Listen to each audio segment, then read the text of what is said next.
The Northeast India is a land of grasping scenic beauty, shaped by prominent hills, enchanting caves, gushing waterfalls, rippling streams, and a rich biodiversity comprising of exotic flora and fauna.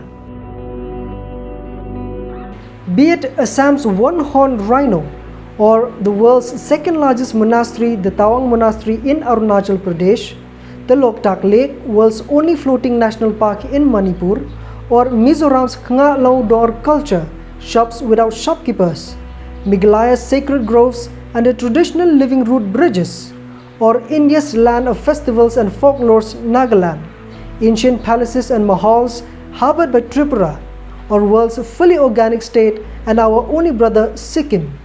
The list is endless. Famous environmentalists, artists, sportspersons, eminent leaders call this region their home. Yet it is least explored and its people are least understood. Northeast Indians are being ridiculed by many in other parts of the country because of the physical traits which are different from that of a so-called typical Indian.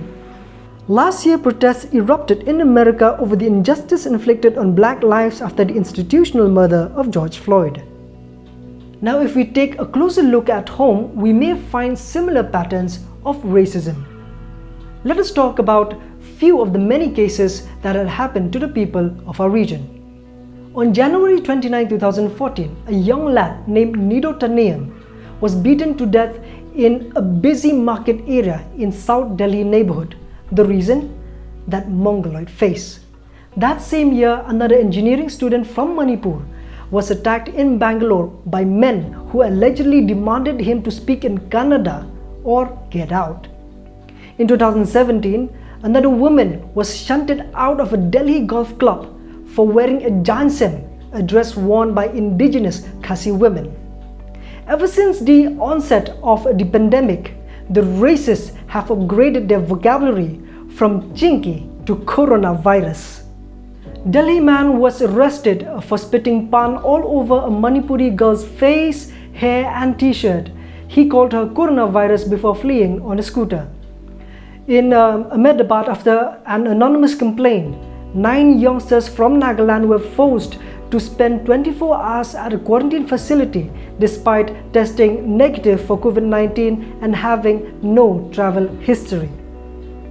A video of 2 Naga students went viral after they were denied entry into a supermarket in Mysore. See, if you guys don't accept us to take the groceries now, see. Sir, I will call the police. Of late, racism has become even more pronounced, with the recent one being YouTuber Paras Singh, who has been arrested for hurling racial slurs at Arunachal MLA Ninong Ering. ये आपको India के लग रहे हैं? सही सही बताना comment करके। मेरी वीडियो जितने भी बंदे देख रहे हैं, आप मेरे को बताना ये मुझे तो नहीं लग रहा कि भाई ये इंडिया के हैं। बाकी उसके बाद इनकी बैनर वाली फोटो भी देख लेते हम। इसमें भी मुझे एक भी इंडियन नहीं लग रहा। और इनका नाम पढ़ो भाई, मुझे तो ये इंडियन नेम लग ही नहीं रहा। ये नाम मुझे पढ़ने में भी नहीं आ रहा, मैं पढ़ना भी नहीं चाहता। और उसके बाद हम अरुणाचल प्रदेश को मैप में सर्च करते हैं। ये हमारा इंडिया है, ठीक है, बहुत बड़ा इंडिया है हमारा, जैसा कि आप सभी को पता ही है। और यहाँ पर मुझे अरुणाचल प्रदेश दिख क्यों नहीं रहा है भाई? कहाँ गया? किधर को गया? अरे यार, ये तो चाइना की साइड में है। ओ हो, ये रहा कोने में अरुणाचल प्रदेश। इसके ऊपर भी चाइनीज सिटीज हैं, साइड में भी चाइनीज, मतलब ये चाइना वालों का ही है, एक तरह से उन्हीं के साथ ही है, हल्का फुल्का टच होता है, इंडिया में आता है अपने। In a telephonic conversation with the Northeast Today, MLA Ering described the reason behind such racist comments as either mentality or sheer ignorance of the individual. Five fingers are not the same. When we go to Delhi, you'll see that, or to Mumbai, or to Calcutta, or to Chandigarh, or Mumbai, you'll see that there are people who are so good. They treat, even we have the same feeling here, Atiti Devo Bhava.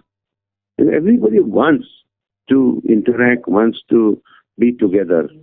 But again, you will find some persons with this kind of idea that just for the sake of creating nuisance, they will do that.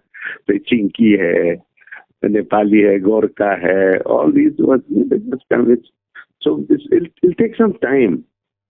In the United States, you see, even now, they're like that. Even now, the racial discrimination is there. So racial discrimination, the looks, the eating habits, the way we dress, all those things come. Of course, there is the Baysboro Committee report. We had when I was an MP that time, that late Nido Tania, that boy was when he was killed. That time we had raised this issue, and the Baysboro Committee was met, and the Baysboro Committee made the recommendations. If that recommendation is there, like bringing the textbook, having very stringent laws, those kind of things, if we can introduce, then I'm sure in the mainland also people will be more cordial, they'll respect us, and they'll give the equal status of an Indian. Rahul Rajkhowa, an artist who has always been vocal about social issues, also spoke to TNT, and this is his message to the citizens of a country. It goes without saying that India is one of the most racist countries there is. We see the Bihari people being discriminated against on a daily. The people of south of India are discriminated, and even within the northeastern communities, there's a lot of discrimination happening within the communities. And that happens because India is an extremely complex and diverse society. What can you do about it? Firstly, we need to stop identifying the rest of India as mainland. We need to stop calling them mainlanders and identifying ourselves as a separate community. We are all a part of the same country. There is no us and them here. There is only ignorant people and people who are sensible enough to know the geography of their country. If you want discrimination against northeastern people to stop, you need to stop looking at other communities with certain prejudices and biases. We need to stop discriminating against them first and foremost. Secondly, we can't be regrouping and going loud on social media every time a case like this happens. We have to be vigilant on a daily. You have to make daily efforts, regular efforts at educating people on this without taking offense at every hand. Some people may not have had a good education like you.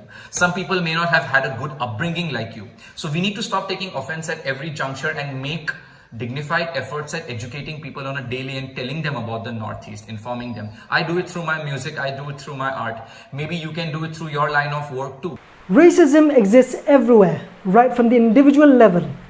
Discriminating and stigmatizing people from the Northeast every once in a while who go to metro cities for education and jobs always paint a pathetic picture of a country, a nation that is known for its diverse culture. What can be done to tackle racism in India? You can share your valuable inputs in the comment section below. For more updates, make sure to subscribe to TNT, the Northeast Today channel.